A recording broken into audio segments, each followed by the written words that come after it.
In July 2018, a man named Marcus was driving through the outskirts of Philadelphia, heading home after a long day at work. He had taken a detour to avoid traffic, winding through a quiet industrial area near the Schuylkill River. The streets were poorly lit, lined with abandoned warehouses and rusted chain-link fences. Marcus had lived in Philly his entire life, but this part of the city always gave him an uneasy feeling. It was desolate, almost forgotten, as if the world had moved on and left it behind. As he drove, his radio crackled with static, the signal fading in and out. He reached to adjust it when something caught his eye, a figure standing on the side of the road. At first, Marcus thought it was a trick of the light. The figure was motionless, silhouetted against the faint glow of a distant street lamp. But as he got closer, he realized it was a woman.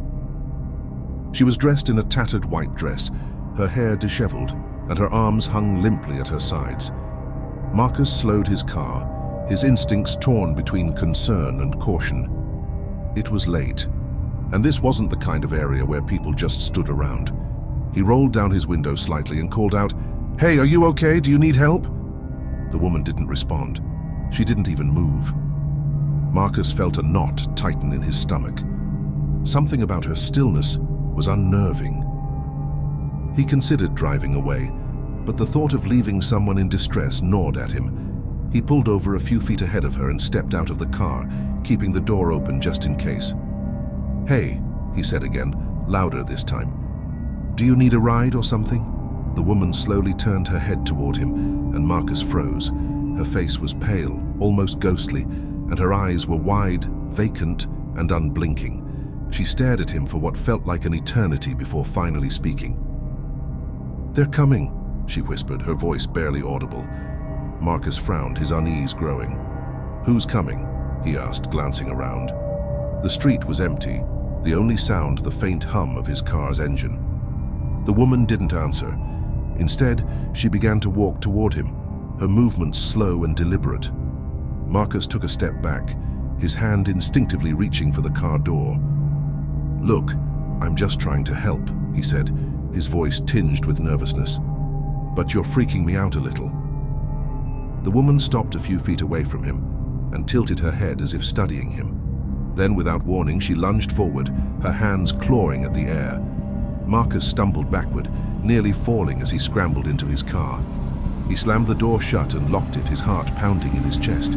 The woman stood outside, her face pressed against the window, her eyes wide and unseeing. Marcus fumbled with the keys, his hands shaking as he tried to start the engine. "Go away," he shouted, his voice cracking. The woman didn't move. She just stood there staring at him, her breath fogging up the glass. Finally, the engine roared to life, and Marcus slammed the car into gear. He sped away, his tires screeching against the asphalt. In the rearview mirror, he saw the woman still standing in the middle of the road, her figure growing smaller and smaller until she disappeared into the darkness. Marcus drove for several minutes, his mind racing. He couldn't shake the image of her face, the emptiness in her eyes. Who was she? What had happened to her? And what had she meant by, "They're coming"? When he got home, Marcus tried to put the incident out of his mind. He told himself it was just some mentally ill person, someone who had wandered into the wrong part of town. Still, the image of the woman's hollow stare lingered in his thoughts, and her whispered words, "They're coming," echoed in his mind like a warning he couldn't quite decipher. He decided not to dwell on it. After all, he had a life to live, and strange encounters on deserted streets weren't going to derail him. The next morning, Marcus called the local non-emergency police line to report what he had seen. He described the woman, her appearance, and the location, emphasizing that she seemed disoriented and possibly in need of help. The dispatcher assured him they would send a patrol car to check the area, but Marcus knew how these things went. In a city like Philadelphia, resources were stretched thin, and a single report about a woman standing on the side of the road wasn't likely to be a top priority. Still, he felt better knowing he'd done something. Days turned into weeks, and Marcus didn't see the woman again. He avoided the industrial area near the Schuylkill River, opting for longer but safer routes home. Life returned to normal, and the incident began to feel like a distant memory. That is, until one evening when Marcus was scrolling through the local news on his phone. A headline caught his eye. Mysterious disappearances in Philadelphia. Police seek answers. He clicked on the article. His curiosity piqued. The report detailed a series of recent disappearances in the city, all involving individuals last seen in or near industrial areas. The descriptions were vague, but one detail stood out. Several witnesses reported seeing a woman in a white dress near the locations where the missing persons were last seen. Marcus's stomach churned as he read on. The article mentioned that the police were investigating but had no leads. There was no mention of the woman being found or identified. Marcus felt a surge of unease. He wondered if the woman he had encountered was connected to these disappearances. Was she a victim or something else entirely? He debated whether to call the police again to share his experience, but he wasn't sure what good it would do. He had already reported what he'd seen, and without more information, he didn't want to waste their time. Instead, he decided to do a little digging of his own. Over the next few days, Marcus began researching online, looking for any information about the disappearances or the woman in the white dress. He found a few forum threads where people discussed similar encounters, but most of the stories were vague and unverified. Some claimed the woman was a ghost, while others suggested she was part of a human trafficking ring. Marcus didn't buy into the supernatural theories, but the idea of something more sinister gave him pause. One evening, while scrolling through a local community group on social media, Marcus came across a post that made his blood run cold. It was from a woman named Lisa, who claimed she had seen the woman in the white dress just a week earlier. According to Lisa, she had been driving through an industrial area in northeast Philadelphia when she spotted the woman standing near an abandoned factory. Lisa described her as pale and lifeless, like she wasn't really there. She had called the police, but by the time they arrived, the woman was gone. Marcus reached out to Lisa, and they exchanged messages late into the night. She told him she had been too scared to stop, but the encounter had haunted her ever since. They both agreed that something wasn't right, but neither of them knew what to do. Marcus suggested they go to the police together to provide a more detailed account of what they had seen. Lisa agreed, and they made plans to meet at the local precinct the following day. At the police station, Marcus and Lisa spoke with a detective who listened intently to their stories. He took notes and asked questions, but Marcus could tell the man was skeptical. Still, the detective assured them he would look into it and encourage them to come forward if they had any more information. As they left the station, Marcus felt a sense of relief. He had done what he could, and now it was up to the authorities to figure out the rest. Weeks turned into months, and Marcus heard nothing more about the woman in the white dress or the disappearances. Life went on, and the incident faded into the background. But every now and then, when he found himself driving through a quiet, deserted area, he would glance at the side of the road, half expecting to see her standing there. He never did, but the memory of that night stayed with him, a reminder that sometimes the most unsettling encounters are the ones that leave the most questions unanswered. To this day, Marcus doesn't know who the woman was or what happened to her. He doesn't know if she was connected to the disappearances or if she was simply a lost soul in need of help. What he does know is that he made the right choice by not going back to that industrial area alone.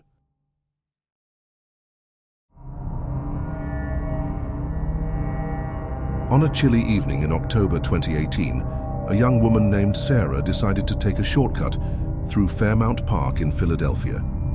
She had just finished her shift at a local cafe and was eager to get home. The park, known for its sprawling greenery and historic landmarks, was eerily quiet that night.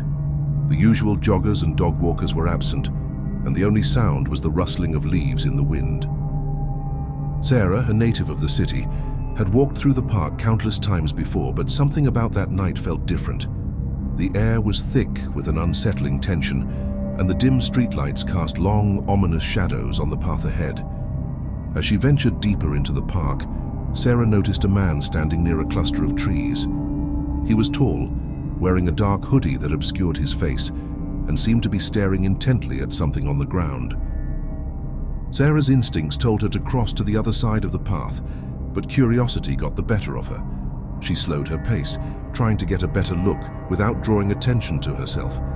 The man suddenly looked up, his eyes locking onto hers. Sarah's heart skipped a beat. There was something deeply unsettling about his gaze. It was as if he could see right through her. She quickened her steps, her mind racing with thoughts of what could happen if he decided to follow her. Just as she was about to break into a run, the man called out to her. His voice was calm, almost soothing, but it sent a chill down her spine. "Hey, do you have a minute?" he asked. Sarah hesitated, her mind torn between politeness and self-preservation. She glanced around, hoping to see someone else nearby, but the park was deserted. "I just need some help," the man continued, taking a step closer. Sarah's heart pounded in her chest. She knew she should keep walking, but something about his demeanor made her pause. He didn't seem threatening, but there was an air of desperation in his voice that she couldn't ignore. Against her better judgment, Sarah stopped and turned to face him. "What do you need?" she asked, her voice trembling slightly. The man gestured towards the ground where he had been staring earlier. "I found something strange," he said. Sarah's eyes followed his gesture, and she saw what appeared to be a small, intricately carved wooden box, partially buried in the dirt. The box was old, its surface weathered, and covered in strange symbols that she couldn't quite make out. "I think it might be valuable," the man added, his voice tinged with excitement. Sarah's curiosity was piqued, but she remained cautious. "Why don't you take it to the police?" she suggested. The man shook his head. "I can't. I have a record. They'll think I stole it or something." Sarah's mind raced. She didn't want to get involved, but the box was undeniably intriguing. She knelt down to get a closer look, her fingers brushing against the cold, rough surface. As she did, the man suddenly grabbed her arm, his grip firm and unyielding. Sarah's breath caught in her throat. "What are you doing?" she demanded, trying to pull away. The man's expression changed, his eyes narrowing with a sinister intensity. "You shouldn't have stopped," he whispered, his voice low and menacing. Sarah's instincts screamed at her to run, but his grip was too strong. She struggled, her mind racing with fear and confusion. Just as she was about to scream for help, a loud noise echoed through the park.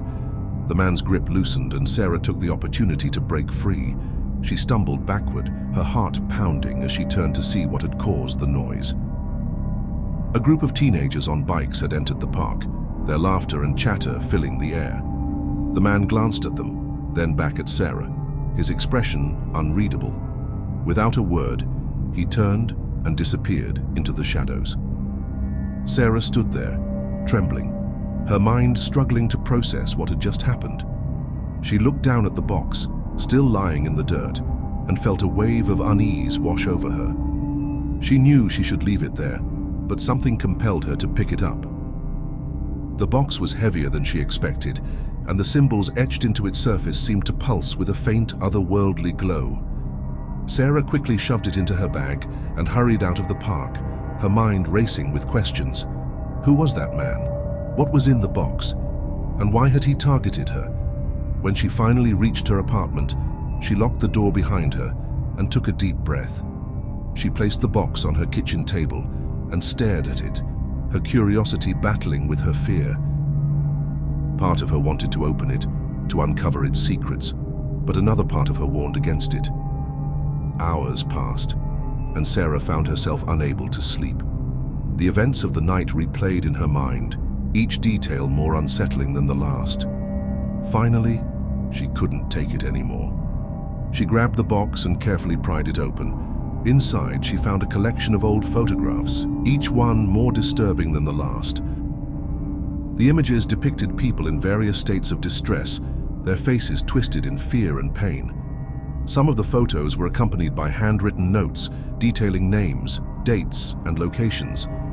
Sarah's hands trembled as she flipped through them, her mind struggling to comprehend what she was seeing. One photo in particular caught her attention. It showed a young woman who looked eerily similar to Sarah, her eyes wide with terror.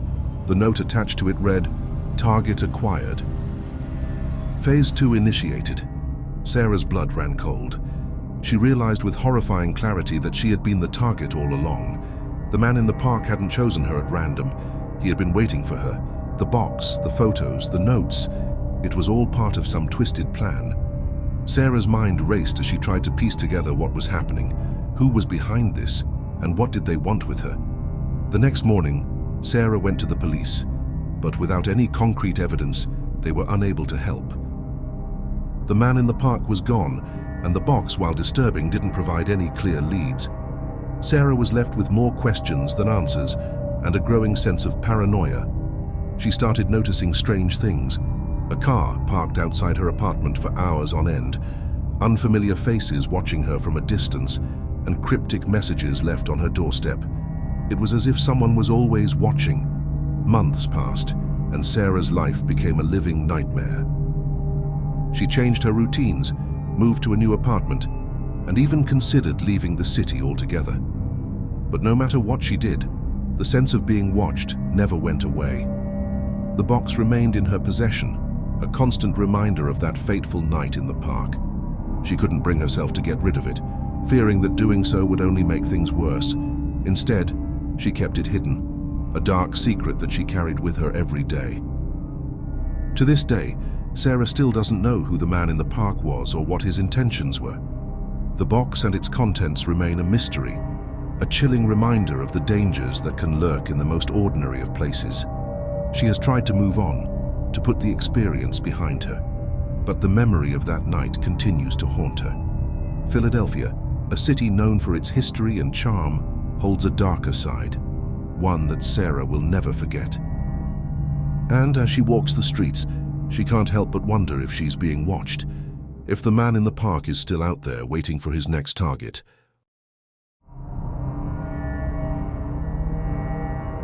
On the night of June 16, 2019, a 27-year-old woman named Clara Ferguson left her apartment in the Rittenhouse Square area of Philadelphia to meet a friend for drinks. It was a humid summer night, and the streets were alive with the usual mix of late-night revelers and commuters heading home. Clara was familiar with the city, having lived there for nearly 5 years, and felt comfortable walking alone, especially in well-lit areas. But as she turned onto a quieter street near 18th and Pine, she noticed something that made her skin prickle. A man standing motionless near the entrance of a small, dimly lit alleyway. He wasn't doing anything overtly threatening. He wasn't blocking the sidewalk or even looking in her direction. But something about him was off. He was wearing a hoodie despite the summer heat, with the hood pulled up so that his face was barely visible. His posture was rigid, his hands deep in his pockets, and most unsettling of all, he wasn't moving, not shifting his weight, not checking his phone, not smoking a cigarette, just standing. Clara forced herself to keep walking, resisting the urge to glance back. But as she passed the alley, she caught something in her peripheral vision that sent a jolt of fear through her. The man had turned his head, just slightly, following her with his gaze. It was subtle, barely perceptible, but she knew it wasn't her imagination. Her heart began to hammer as she quickened her pace, suddenly feeling far too alone on this particular stretch of the street. The bar she was heading to was only a few blocks away. If she could just get there, she'd be fine. She resisted the urge to break into a run, forcing herself to maintain a steady, purposeful stride. But then she heard it. Footsteps. Slow at first, then matching her pace. Not running. Not trying to catch up, just following. The fear that had been a quiet murmur in the back of her mind turned into a deafening roar. She knew she wasn't imagining it. She turned the next corner sharply, hoping to shake him, and immediately spotted a couple walking toward her. Relief washed over her. Strength in numbers. Clara reached the bar and immediately told her friend about the man, trying to laugh it off as paranoia, but unable to shake the feeling that something was seriously wrong. Her friend reassured her, saying it was probably just a guy waiting for someone, maybe loitering because he had nowhere to go. But Clara couldn't ignore the way he had moved, slow, deliberate, as if he was waiting for the right moment.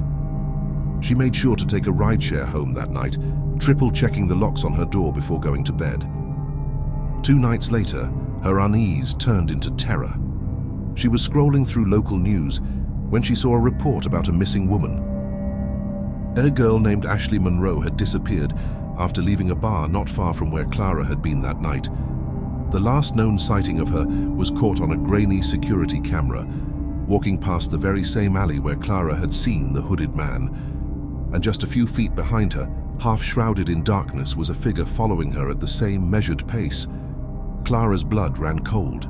She replayed the footage over and over, comparing it to her own experience. Same street, same time of night, same posture. It had to be him. The news report mentioned that Ashley's phone had last pinged near an abandoned warehouse along the Schuylkill River.